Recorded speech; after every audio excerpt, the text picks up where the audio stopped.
দয়াল বাবা, কেল্লা বাবা, ফতে বাবা, গরিব বাবা, মিসকিন বাবা, আলু বাবা, পুটল বাবা, মূলো বাবা, ওরেব বাবা, এ আছে না নয়?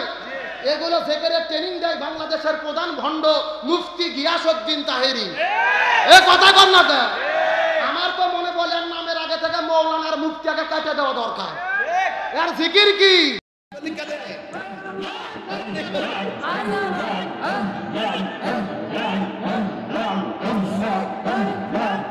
পিরিতি শিখাইয়া কই গেলা সাহারিয়া, কোথায় আছি কেমন আছি দেখলাই না ফিরিয়া, আমি যারা ভালোবাসি, আমি যারা ভালোবাসি সে চাই না ফিরে, আমি ইখার লাগিসা যাইলাম কুঞ্জ এ যতন গহরে, আমি কাহার লাগিসা যাইলাম কুঞ্জ এ যতন গহরে। মাশাআল্লাহ কলবে আমি কার লাগি সাজাইলাম কুঞ্জ যত্ন করে, আমি কার লাগি সাজাইলাম কুঞ্জ যত্ন করে। তুমি আইলা না গো মুর্শিদ, আইলা না গো রিজভী বাবা, আমার ভাঙা ভবরে আমি কার লাগি সাজাইলাম কুঞ্জ যত্ন করে। এ কথা কোন মদিনার গোলামি আমায় দেই জালালি মোরে, মদিনার গোলামি আমায় দেইও। মাশাআল্লাহ, এ আছে না নাই? এরা জিকির করে বাবার নামে, কেল্লা বাবা, ফতে বাবা, গরিব বাবা, মিসকিন বাবা, চিৎকার করে বলেন জিকির হবে কার নামে? আল্লাহ বলছেন ফাজকুরুনি আযকুরুকুম, তোমরা আমার জিকির করো, আমি আল্লাহ তোমাদের জিকির করব। সুবহানাল্লাহ বলেন। গান বিয়ের বাড়িতে চলে, মমতাজের গানও বিয়ের বাড়িতে চলে, তাইরির গান হিন্দুদের পূজায় চলে, মমতাজের গানও পূজার মধ্যে চলে। তার মানে বোঝা গেল মমতাজ আর তাইরির মধ্যে কোনো পার্থক্য নাই।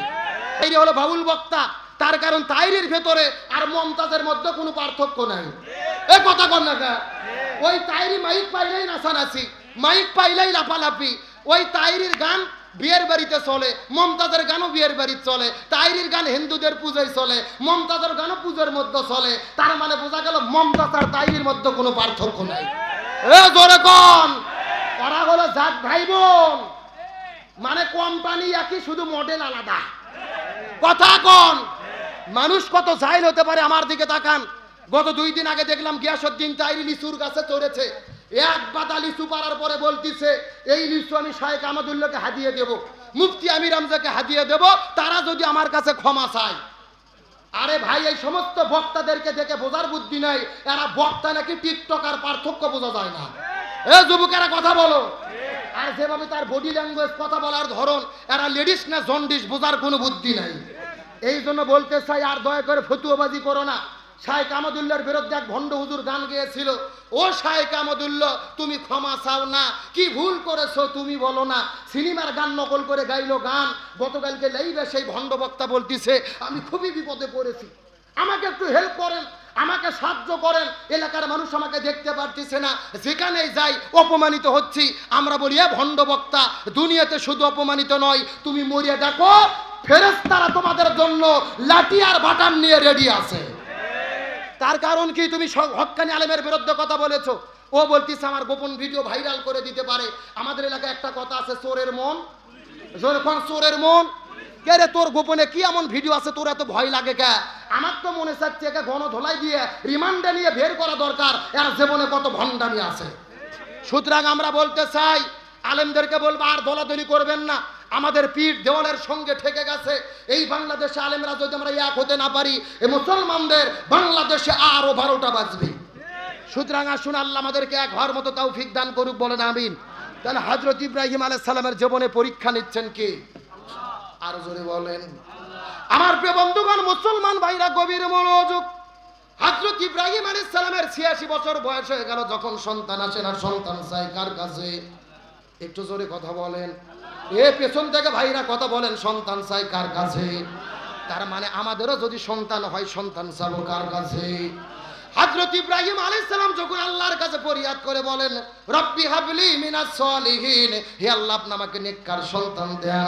আল্লাহ বলেন, ফাবাশশারনাহু বিগুলামিন হালিম, আমি আপনাকে একটা নেককার সবুরকার সুন্দর একটা ভদ্র ঈমানদার তাকওয়া সন্তানের সুসংবাদ দিলাম, যেই সন্তানের নাম হলো ইসমাইল। জোরে কোন সুবহানাল্লাহ। হযরত ইসমাইল আলাইহিস সালাম পৃথিবীতে আগমন করার পরে এতক্ষণ পর্যন্ত আনন্দ করে করে মজা করে করে অনেক আলোচনা আপনাদের মধ্যে শুনেছি। এ বগুড়া দুপচাচিয়া কালুর মুসলমান গভীর মনোযোগ। আর 5-10টা মিনিট আপনাদের মধ্যে কথা বলবো, কান খাড়া করে বোঝার চেষ্টা করবেন।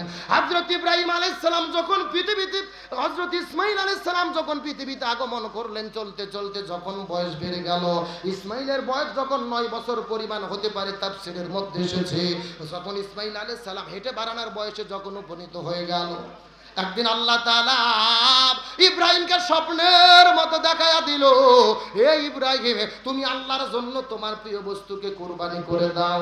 ইব্রাহিম আলাইহিস সালাম যখন স্বপ্ন সকালবেলা ভেঙে গেল, কিতাবের মধ্যে এসেছে হযরত ইব্রাহিম আলাইহিস সালাম সকালবেলা ঘুম থেকে ওঠার পরে 200 উট নিয়ে চলে গেলেন কুরবানি করার জন্য। পরের দিনে আবার যখন ইব্রাহিম নবী ঘুমের মধ্যে চলে যায়, কে যেন স্বপ্নের মধ্যে আবার এসে ডাক দিয়ে বলে, ইব্রাহিম আল্লাহর সন্তুষ্টির জন্য তুমি প্রিয় বস্তুকে কুরবানি করে দাও।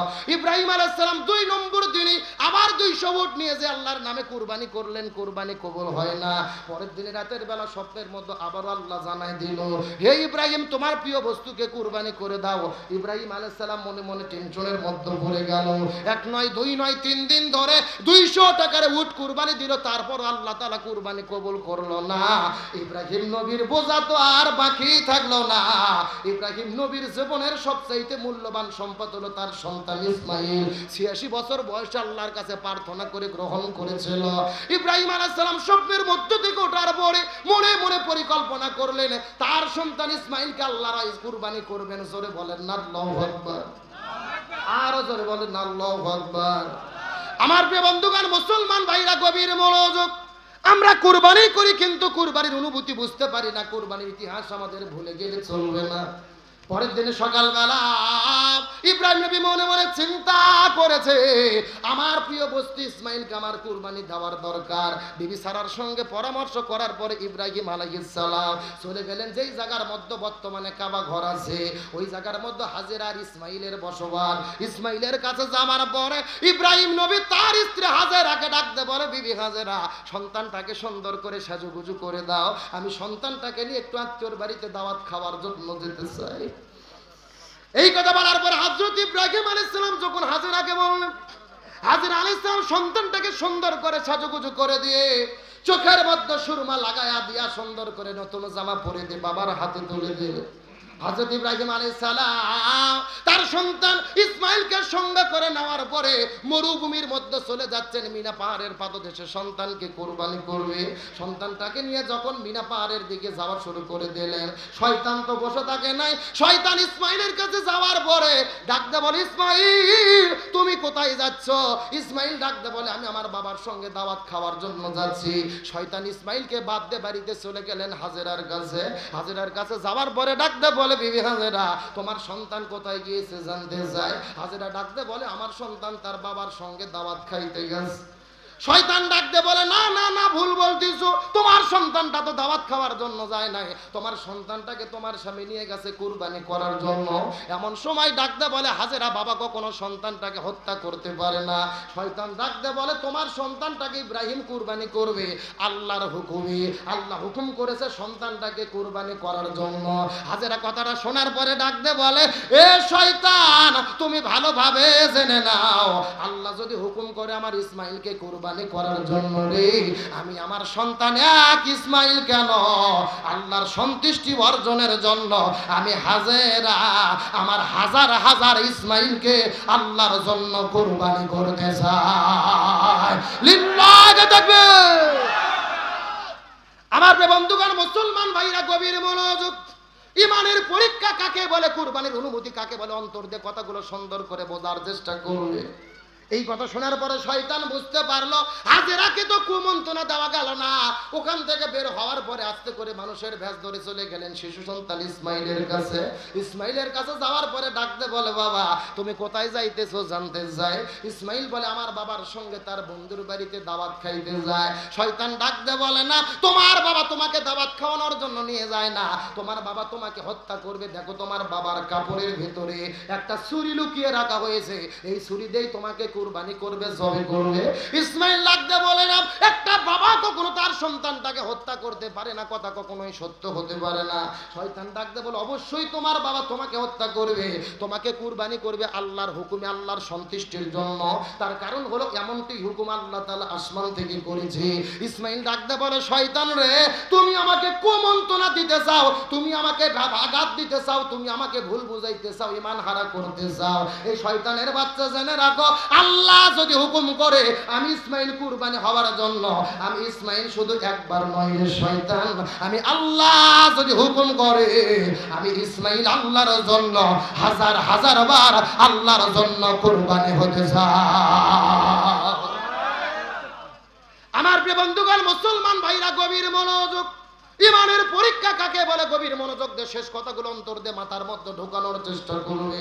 শয়তান মনে মনে চিন্তা করল, ইসমাইলকে আর তো ধোকা দেওয়া যাবে না, তাকে বিপদগামী করা যাবে না।